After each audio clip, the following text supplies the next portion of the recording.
Hey, what's going on, everybody? David Noe with SpeakEasy HR, presented by Payroll Partners. We are back for another episode. New guest. Cannot wait to have this one on because she is in the bourbon industry, so I couldn't ask for a better guest to bring on after a year of this. We're at episode 41. It is August. It is actually not as hot as it's been in Kentucky. So it's been a little nicer weather to be outside. So welcome, Ruth Moore, Senior Vice President of Human Resources from Lofted Spirits, joins me. Welcome, Ruth. How are you? Thank you. Thank you. I'm well. And like you said, just loving this fantastic weather that's kind of come through, very unusual for August. So enjoying every minute of it. Yeah. And when you're making bourbon, you have to have hot weather, you have to have cold weather for it all to Yes. expand and contract. So fun topic that we're going to bring to everybody today that's tied around career success and the mash bill of career growth. So I love this topic that Ruth and I put together. So again, we are live on LinkedIn and YouTube. Chime in the chat if you have any questions along the way. Would love to hear from you. So for those of you who are new to SpeakEasy HR, I am the host, David Noe. I produced this starting last year and now have a website where you can find all the past episodes on Spotify and everywhere else. I do a weekly blog. So this week is not motivation awareness, it's motivation. So let me change that. There we go. Motivation is week 31. So go out to speakeasyhr.com and you can find that new blog and subscribe to get all the latest blogs out there. I also recently new to the Work Defined podcast community. You can go out to workdefined.com, find all kinds of awesome HR payroll podcasts out there in the world of business to learn from, just like this one. So again, we are live, which I love to do because it brings a little bit more uncut, unfiltered, authentic conversations to the show. So Ruth, definitely want to get into your background. I know you've been with Lofted Spirits for about a year, but you weren't in the distillery bourbon business before that. So tell us a little bit about your background in HR and how you got into HR and all that fun stuff. Great. Yeah, thank you. Thank you again for having. I think it's probably a perfect company to be featured on a podcast called Speakeasy HR, right? And we have our very own speakeasy that we'll speak about at the end of the podcast. So that'll be our little teaser tie in there. So I come from a long history of manufacturing, something I'm very passionate about, always been in some shape, form, or fashion of manufacturing HR. I've supported other teams along my journey in the corporate spaces, but again, at the heart of who I am and what I'm really passionate about is manufacturing. It's the heart of this country. It's the folks who make the everyday, every thing that we use, and extremely viable careers. And I feel very passionate about getting that message out. It's not the manufacturing of your grandfather's ear, dirty, hazardous, unsafe, all those kinds of things. So 30 plus years spent in both the private equity, private investment space, as well as public space. I started at the bottom in HR. I was fortunate enough to have that path in school, and I actually did. I'm old enough to where the terminology was personnel. Yeah. And so Yeah. the personnel internship and my concentration was personnel management. But once I started it, I really love the hybrid between sort of serving employees, but balancing with that business aspect. And I got into it with kind of a 2-year rotation where you did sort of a year in a union facility, a year in a non-union facility, and sort of a structured HR trainee type of role. And then kind of worked my way through plant manufacturing and then into corporate functions. And then, yes, last year in June 24th, My journey led me here to what was then kind of Bardstown Bourbon with our sister company, Green River Distilling. We've now created sort of a parent company of the two entities, and that's where the Lofted Spirits comes in. And then under Lofted Spirits, we also have Lofted Custom Spirits, where we do contract distillation for other partners. And it's been quite a learning journey. I like to say I'm drinking from the fire hose filled with bourbon, but I'm definitely where I'm meant to be, and I've loved every minute of it. Yeah.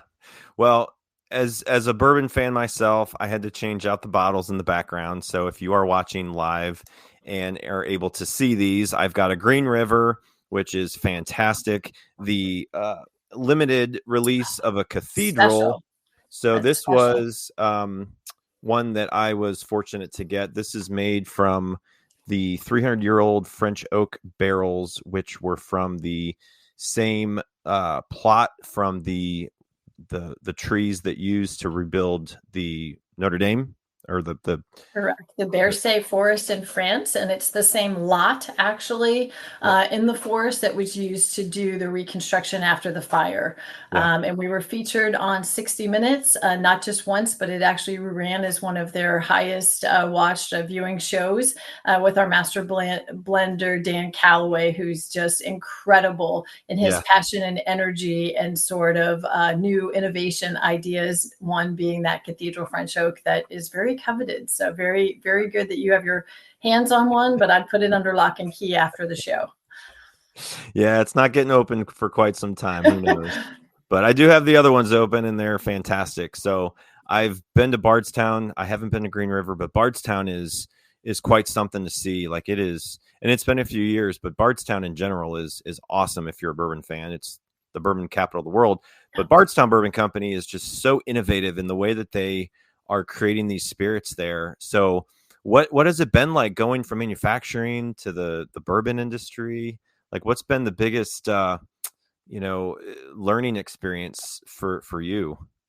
So honestly, the manufacturing side really translated well. Yeah. When you think about the manufacturing portion of bourbon, it's a lot of the same. It's boilers, it's piping, it's heat, it's hazards, it's OSHA considerations. So that piece of the business, I mean, other than what we make, is a lot more fun than what we used to make. Mind you, I still have a lot of loyalty to my former brand, and so but yes, just a lot more fun in the bourbon space. I think the new piece for me was having this whole exposure to hospitality. So I've never really had that piece in my career, given where I came from, but have not that I didn't, but have a definite improved and advanced appreciation for line cooks and dishwashers and servers and bartenders, and the folks that really make that hospitality, our VE and our VIP folks. I mean, they are on the front line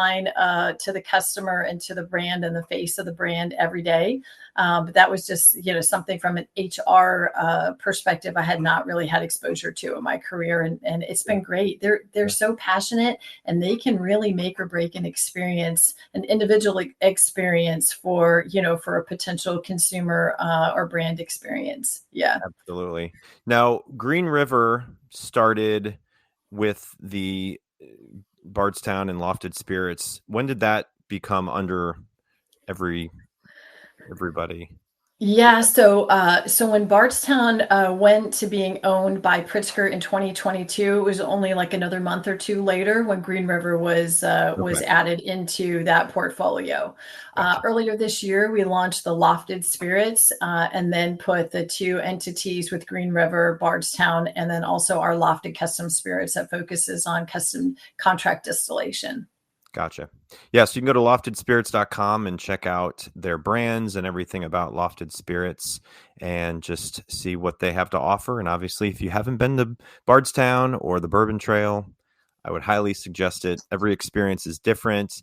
Yeah. Most have, like Ruth said, hospitality of some sort, restaurants, bars attached, hotels. There's a new hotel in Bardstown that I just heard about.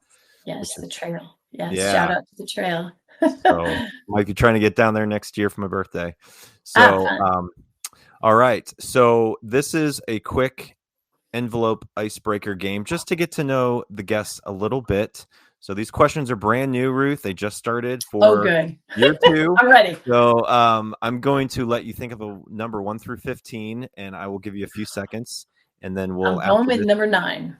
Number 9. Let me play this real quick as a transition, and we'll get to number 9 here. It's gonna play. I don't know if it played or not. I couldn't tell. Okay, good.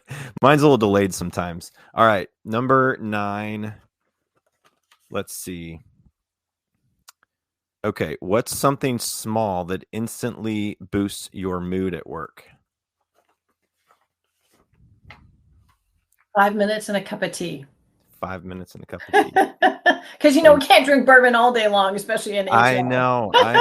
Yeah, I know. Afterwards, yes, but right. yes. Sometimes you just need 5 minutes just to step away, and a cup of tea just kind of rejuvenates you and brings you back. You're ready to go at it again. Yeah, that sounds great. I'm more of a coffee drinker.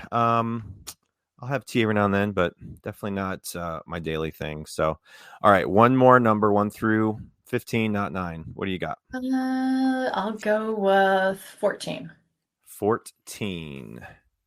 All right, number 14 it is.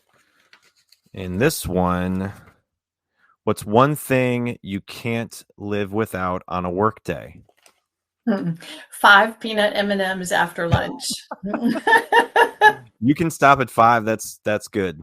Yeah, you just need 5. It's just that little bit of sweet at the end of lunch and a little sugar and chocolate pick me up. Yeah, my going away present from my former job was one of those giant Sam's side peanut M&M containers. Nice.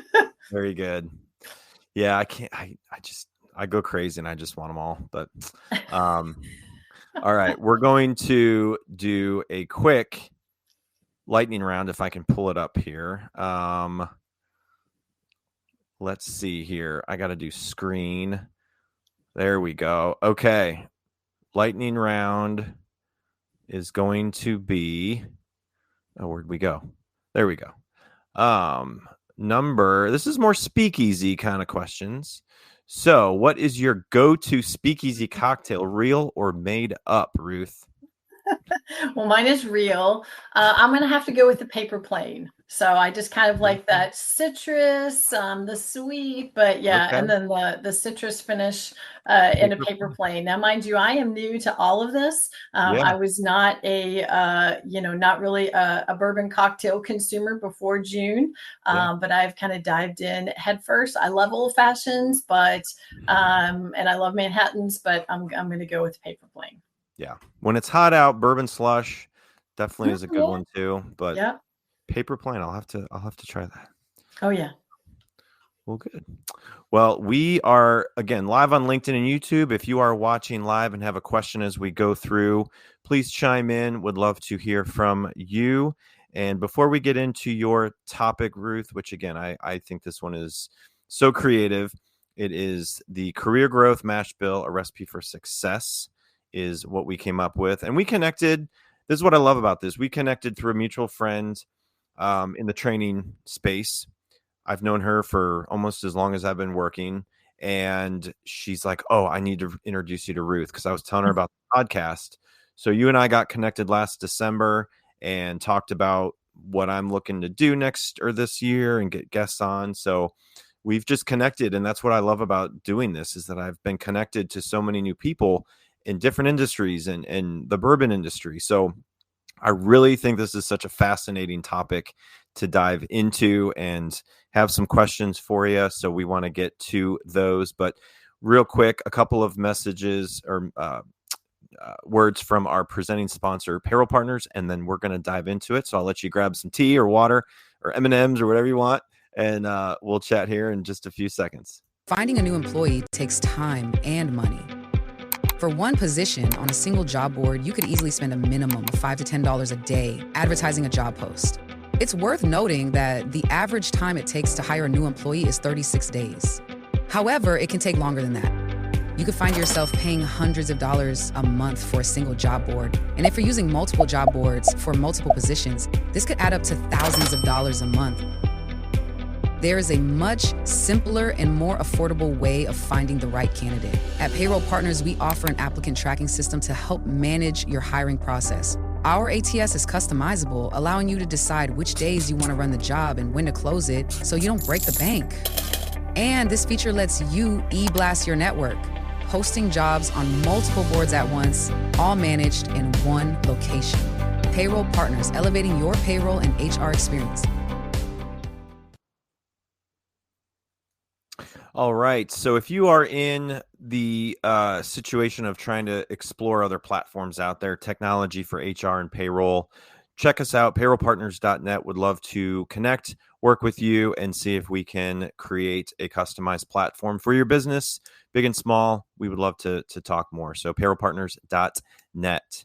So Ruth, this is such a creative topic, and I cannot wait to dive into this because I feel like the career path for everybody is different. How I got into HR, how you got into HR, or people that aren't in HR. It's a lot of people go to school and they go through education and go into a profession and might stay in that profession for their entire career. They might shift into different industries, different jobs like we have, and going from manufacturing to, the bourbon industry. So finding a great career has always been a challenge. But today, with the massive changes underway in just about every sector of the economy, in just about every country in the world, finding a great new career is even more challenging. And if you're a student, recent graduate, or someone else early in their career, it's even harder for you because you just don't have the experience that those who might be 10, 20, 30 years older than you have. The answer? The podcast, From Dorms to Desks, a podcast by College Recruiter job search site, where every week we take a deep dive into a topic specifically of interest to candidates who are early in their careers and looking for a great part-time, seasonal, internship, or other entry-level job. I guess as you have thought about this episode with me and this topic, what led you to bring your background and experience to the show about career growth? What kind of drew you to talk about that?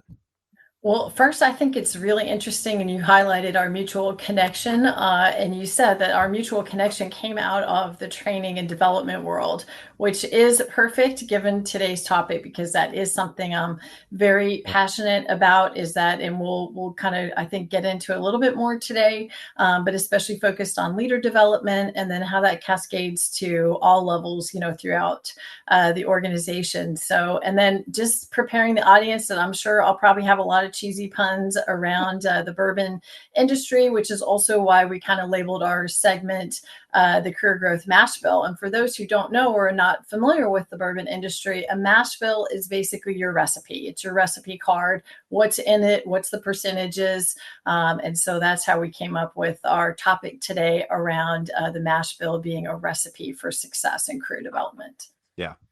And I love how some of your bottles on the side, it goes exactly through.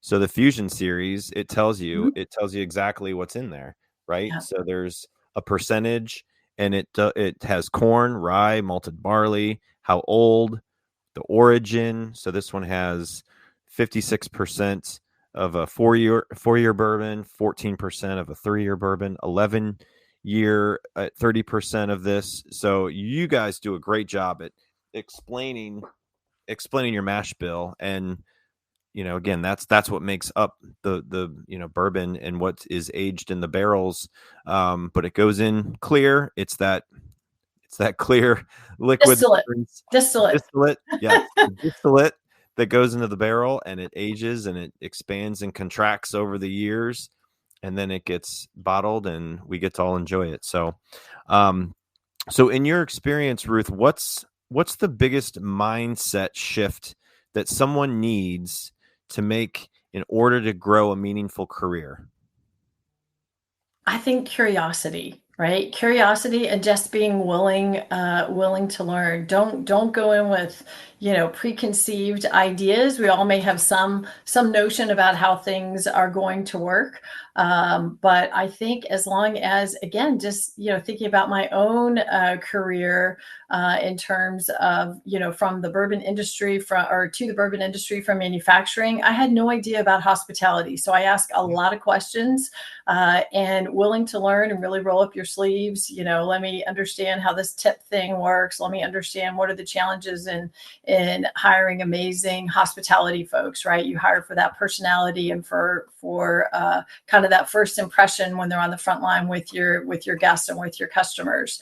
But I think just being willing to, hey, let me do something new, and I don't want to just be in my comfort zone. Right. That I think is really important. Yeah. Bob is watching. Thanks, Bob. And he said, love the transparency and the bourbon. So welcome. And that's Bob. really part of who we are. I mean, that's really part of kind of our internal values. We talk a lot about transparency, and it starts with the mash bill. And you can see that from outside the company, just like on the label, as you read, David. Yep, absolutely. And I've got on my board back here, champions adjust, y'all. That's like what I live by. I mean, you have to be able to adjust. Be curious, like you said, but you have to be able to adjust because there are people going through layoffs. There's major companies, even in my area, in Cincinnati, Kentucky, massive companies doing massive layoffs in 2025. And, thousands of people are going to be out of a job. And so, you have to be able to shift and adjust and be curious and be ready to go from potentially an industry that you're not familiar with, from a industry that you are familiar with. So again, everybody has to adjust, and I think the curiosity is so important. So what's one piece of career advice you wish someone had told you earlier, and now you share with others? I think especially for young people entering careers these days, no matter what career field that you're talking about, but I do think it definitely relates to HR, is it's really about trying it all. There are so many options and so many paths that you can go that sometimes it's about trying something and finding out that you don't like it. So you can kind of cross that off the list versus, oh, let me just find that one thing that that's my passion. But you don't really get that until you're willing to really, dive in and try it. Plus then you've learned, just like we spoke about a minute ago, you take that experience, you take that learning with you. But yeah, and sometimes you might be surprised. You might kind of go in with that preconceived notion that I talked about before. And then you get in there and you say, wow, this isn't really what I thought it was. I like it more. Maybe I like it less. But it's really about trying it and not being afraid to try it. And if it's not for you, great, take it off the list. Now you've just narrowed your choices. Yep. So what about people entering the HR field or people that are new to the HR industry as a career? What's maybe some of your top advice for standing out and really making a lasting impact in a current HR role for somebody? HR is a tough field. I mean, there's all it takes is, 5 minutes on LinkedIn, right? And you can pretty much see HR bashed all over LinkedIn and the field presented in a not so positive light. But what I like to say is that working in HR is a privilege.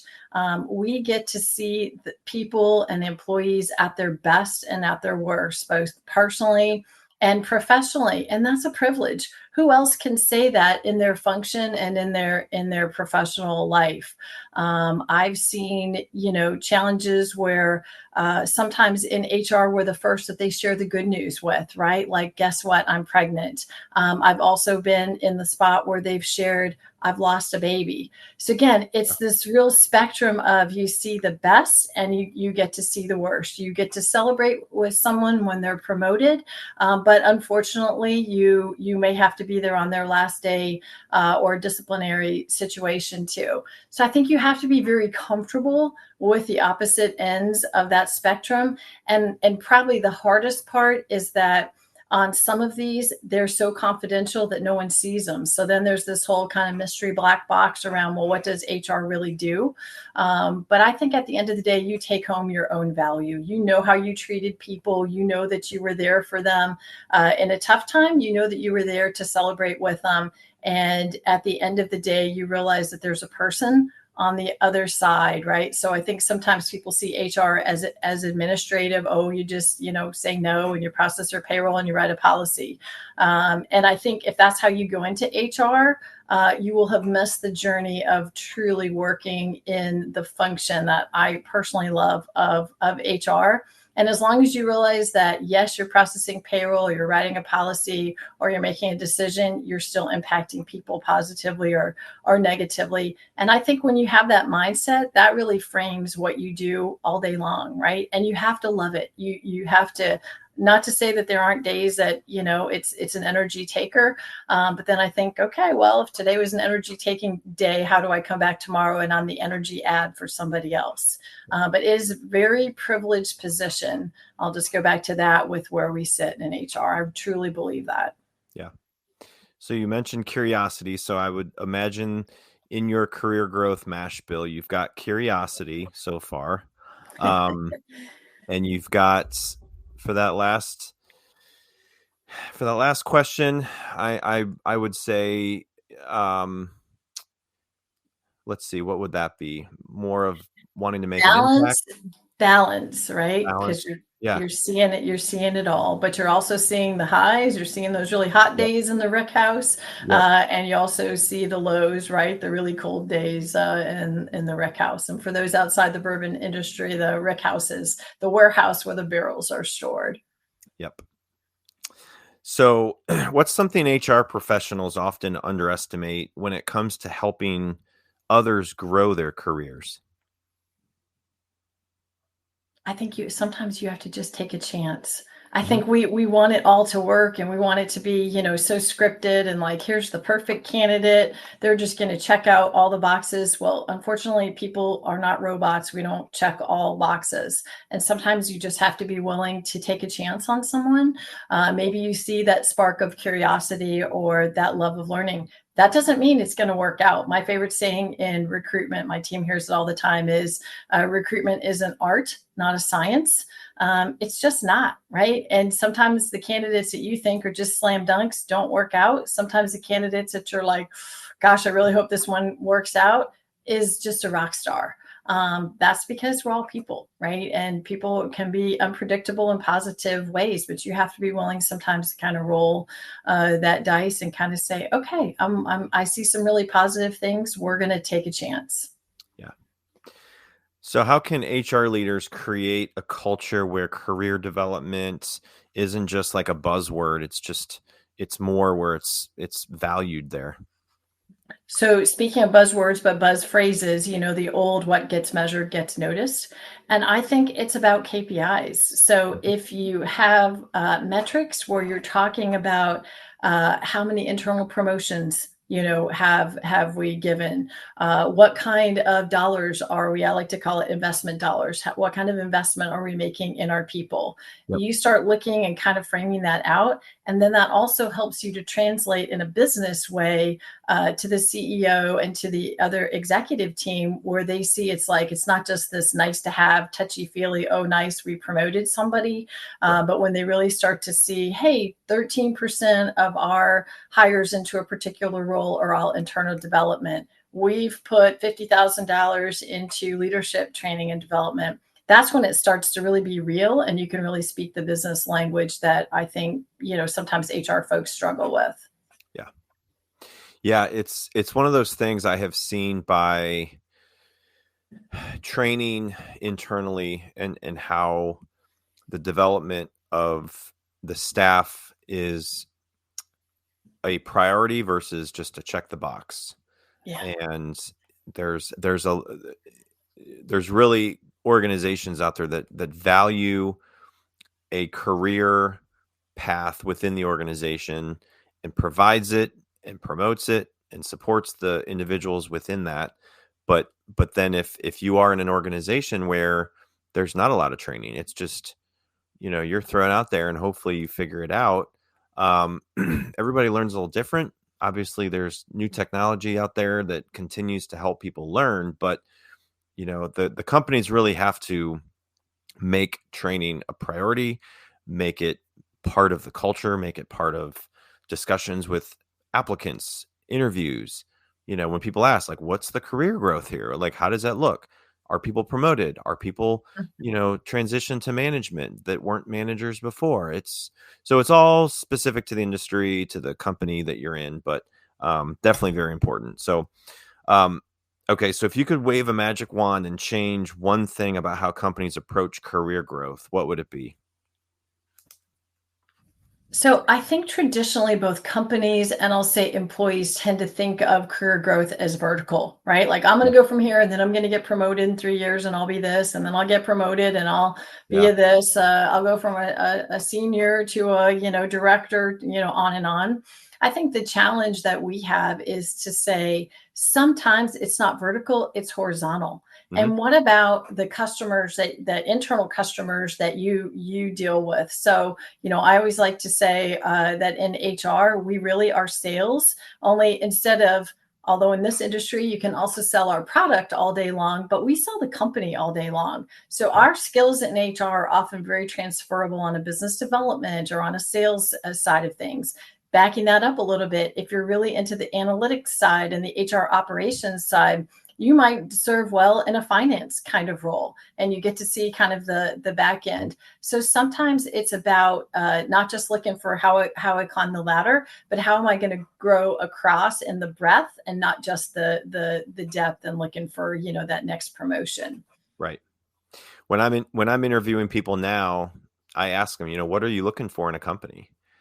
And what gets you excited? And so many, if not all of them, a high percentage of them say, I want more opportunities. I want career growth. I want stability within an organization because I was just laid off. And so the uncertainty of that stuff really plays on people, and it really makes it difficult for them, to go into a job and they get what they're told in an interview. So it's just being transparent and really showing applicants what it's going to be like to work there. Obviously, there's factors into it that could come into play in the future. But, if you can provide what a lot of the applicants are looking for, which a lot of them right now are looking for career growth, right? So, the more you can promote that with examples within your organization and not just be like, oh, we promote people and you've never promoted somebody. So you gotta have examples. You got to have ways to show that you value promotions and people getting certified, HR, their certifications, payroll. So we do that at Payroll Partners. We help promote the career growth for somebody that's not certified, and we pay for it. It's great. Like they value that. And people say, oh, I've never heard of a company that I've worked for pay for that. So financially, it helps people get to their next level and certifications and their knowledge base in their profession. So definitely part of it as well. It's one of my most favorite parts about our orientation that I personally experienced when I onboarded last year. But it was started before I was there, so no credit taken, but something that we continue. But it's one of my favorite parts is we actually talk about. We have employees that started in hospitality. They are now in sales. They are now over in the distillery as operators. So one thing I will say is that we don't just talk about it, but we can point to people and say, and not that we want to talk anyone out of their job the first day, but what we want to encourage is kind of that curiosity and that love of learning, like we spoke about earlier. And we say there are paths for that. There's opportunities for that. But even more important, I think you open that dialogue to say, that's on both of us, David. So if you're the employee, you also have an obligation, if you want to do something or have an interest somewhere, to speak up and, bring that in your supervisor, whether it's through performance appraisals or just, coaching or career development with your supervisor, as well as obviously the company or the employer coming in and asking for those things and asking for your career aspirations. Don't just assume. You might be surprised about what someone says that that they're interested in. So again, curiosity and willing to learn on the part of the company, but there's also a responsibility for the employee to take a very active role. Volunteer for committees, volunteer for assignments that get you interaction with people across the company. And then you're sitting with someone in business development or sitting with Dan Calloway, our master blender, and you say, hey, how did you get into this? Or, one of our lab technicians will tell me about your job. Oh, gee, that sounds interesting. I've never thought about that before. Yeah. So it's one of the things that I would say we do very well here, willing to take a chance on folks and encourage, that career development into different roles. Yeah, that is awesome. I'm glad you guys do that. And I'm sure you're going to continue to make it better as you're there. So, so what's one from your experience and sharing some stories that come to mind, what's one age to perfection as we are going to go into the bourbon lingo? What's one age to perfection lesson that you could share with other companies on workforce development? I think it's just really about having kind of that positive attitude and energy. You start with those ingredients, and not to say that that's going to make you a neurosurgeon or anything, but I think if you start with those two things, it's definitely going to give you a leg up over a significant portion of any other applicants or candidates. And then really, from that, again, for us in HR, it's about recognizing, like I said, it's the people aspect, balanced with the business. So again, it's that whole kind of business side of things that you have to realize that, we represent the employee, but then how can you do that in the best overall way for the company? And sometimes it's an either or, right? Sometimes there's not. But in my experience, I will say that usually if you really look hard enough, you can find kind of a compromise position for both. Yeah. Let's talk about mentorship for a minute. So mentorship is like barrel aging, right? So so what role has it played in your own career development, and how do you try to pay it forward when it comes to mentorship? You stole my words. So first of all, mentorship is something, in fact, I'm kind of hoping maybe my two mentees might even be watching today. So I put my money where my mouth is, and I do mentor actively. I was doing UC's HR program. I now do Miami of Ohio, and I still have two mentees through the Manufacturing Institute that are very near and dear to my heart. What I will say from the mentor perspective is that I always get more from them than I guarantee they get from me. There's just something about learning and listening through their eyes, how they look and think at different points in their career, but also that generational difference and kind of learning and listening from that, especially in HR, has just been really invaluable. And then from being a mentee, I will say I have been incredibly blessed in my career. I still stay in contact with many of my former HR leaders who just really left very, strong impressions. Now, also, there's some that have left some not so great impressions, but it goes back to what I said earlier. How do you take what you've learned and then you say, you know what, I choose not to be that way as an HR practitioner. So maybe that person, their experience is what it is. But I can also learn from that and say, I'm not going to approach it that way. So for me, and I strongly encourage, and I'm actually very excited to announce Taya Stanley on my team. We have just officially launched actually today the last piece of an internal mentor program that we're just kicking off for Lofted Spirits. We're starting with new hires. And the next step, hopefully by the end of the year, we'll do high potential leaders and start a mentor program. So again, putting my bourbon where my mouth is, we're kicking it off long and strong with new hires first. I think it's a great developmental assignment for mentors, maybe somebody who maybe wants to dip their toe into the water of kind of people and supervision. And it's quite a sign of trust, right? So if I'm entrusting you with one of my new hires, I must think that you have the values and the characteristics that we want a new hire to see in our company. And then I think it's a really positive message for the mentee that we are willing for someone to spend a portion of their time working one-on-one with you, whether that's onboarding and orientation, or in the future, as I said, around career development. So mentorship is really, I'll just say it's who I am. And I think that it's important for us, especially as we get on in our careers, about how you leave your legacy.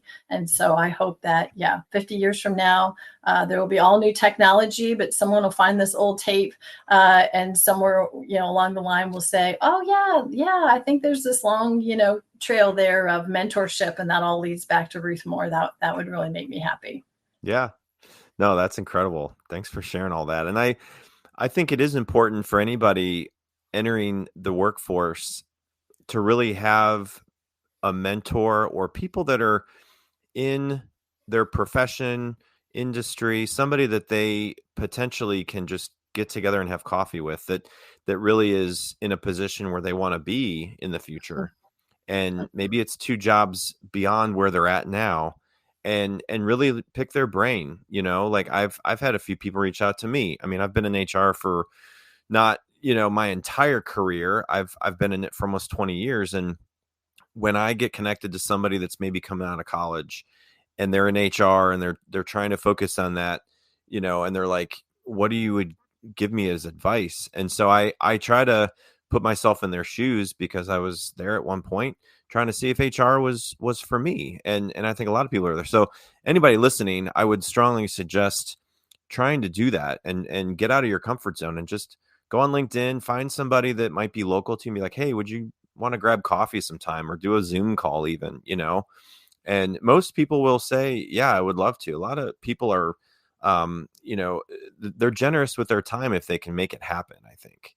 So Agreed. And like I said, I just can't say how rewarding it is. It's the favorite parts of my day on kind of a 3-week rotation when I link up with my mentees, and I'm always smiling before and I'm always smiling after. And like I said, I guarantee I get they pour a lot more into me than I pour into them, for sure. But I wouldn't trade it for the world. Yeah.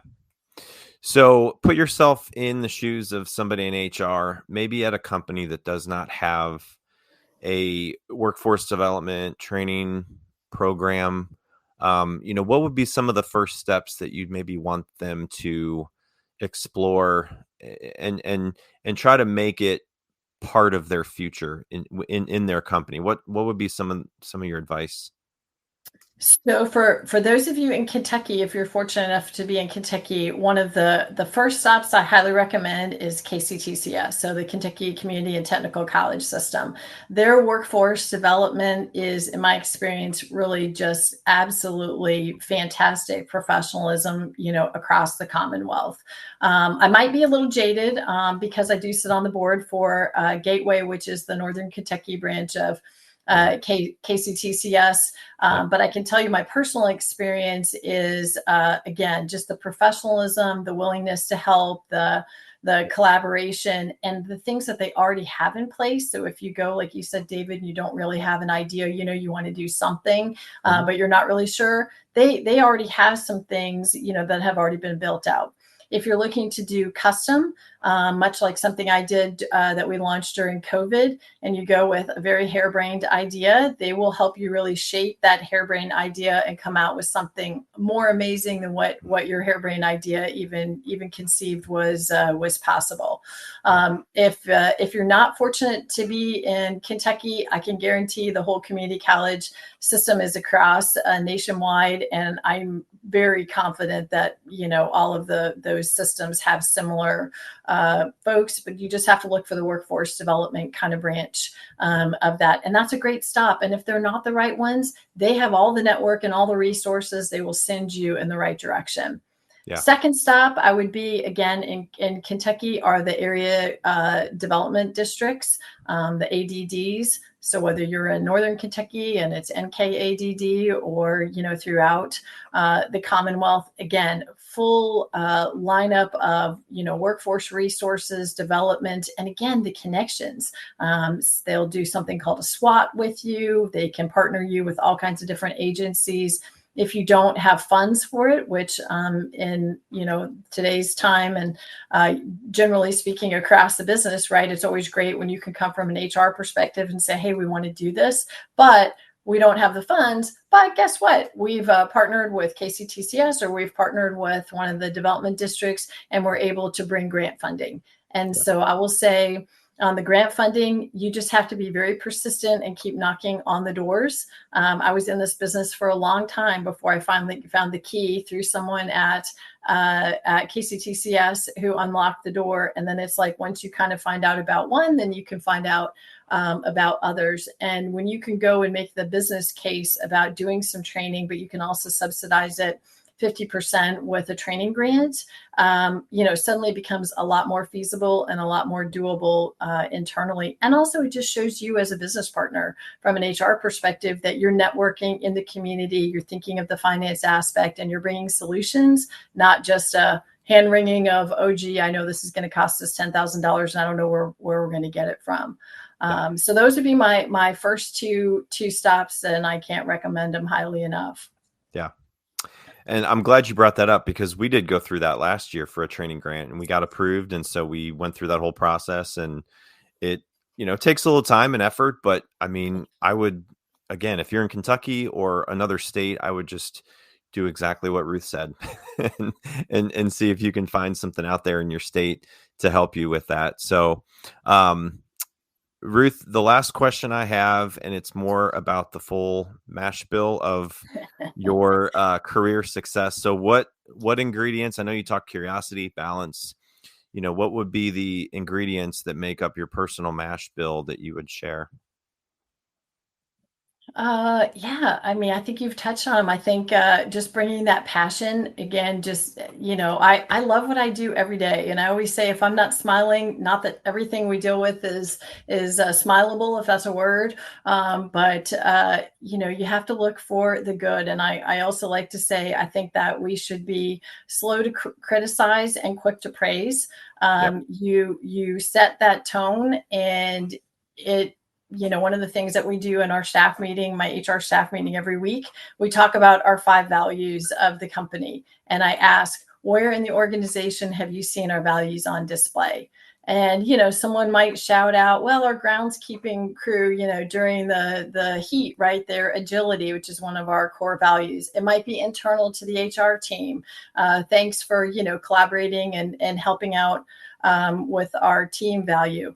But you start doing that enough, it goes back to the what gets measured gets noticed. You start to see those things, and you really see those add up.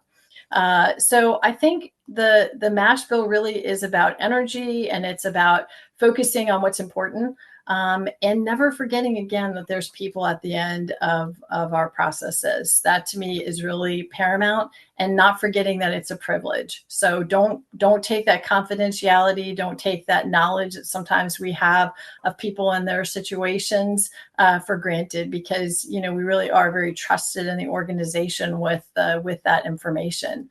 And trust is easy when you have it, but boy, once you break it, it's so tough to get back. It's also one of our 5 values. And I think, something that I'm very fortunate that I have an HR team that I work with, and an executive team where that trust is really paramount. Yeah.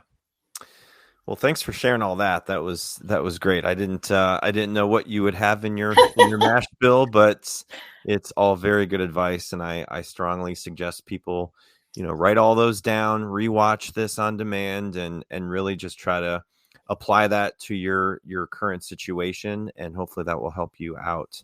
So before we get off, Ruth, I wanted to bring up the Green River Distillery that you wanted to talk about a little bit, and what they have going on there. Yeah, so back to two of my other favorite topics, which is Bardstown Bourbon Company bourbon. Of course, we all have a favorite. I don't know if you have a favorite, David. This is where I get to like reverse role play and put you on the spot and ask you, do I'll you have have to a find mine. favorite of the Now, Bardstown Green River? oh, favorite of the Bardstown. I thought you were Yeah. gonna say like favorite overall. No, I no, was no. gonna You go can be really specific. um this foolproof Foolproof. is very good. I like some of the higher proof stuff. So this is 118 proof. This one's very good. I haven't had all the Green Rivers, but that one's Okay. really good. This was my recent Bardstown pickup, the weeded. Yes. If you like a weeded bourbon, Yes. this is very cost effective and it's not as hard to find as other weededs. And it's 106 proof. And I have blind tasted this against some of your competitors, and this is by far better.